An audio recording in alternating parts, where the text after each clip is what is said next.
दोस्तों हम चंद्रगिरी की सैर को जा रहे हैं काठमांडू में और केबल कार में बैठे हुए हैं। मेरे साथ यहाँ केबल कार में कुछ दोस्त हैं।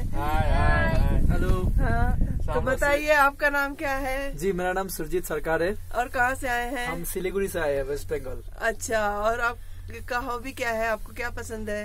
ट्रेवलिंग। अच्छा, चलिए, बहुत अच्छा लगा आपसे मिलकर। आपका नाम क्या है? गौतम घोष है, मैं सिलीगुड़ी से आया हूँ। अच्छा। और मेरा अभी जिस मौसम देख के मतलब दिल खुश हो गया, दिल गार्डन हो गया। हाँ। आसमान में बिना पैरों के आप उड़ रहे हैं, अच्छा लग रहा है। बहुत अच्छा लग रहा है। आपका नाम क्या है? एकदम पंखी की जैसा फीलिंग। मेरा नाम मनीष गजमेर है। ओके। मैं भी सिलीगुड़ी से हूँ। अच्छा। So it's very nice to out here. It's very beautiful and pleasant weather. Yes. But we are still missing the snowfall.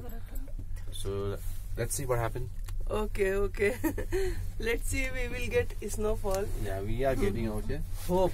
Oh, see here, snowfall is there on all the mountains.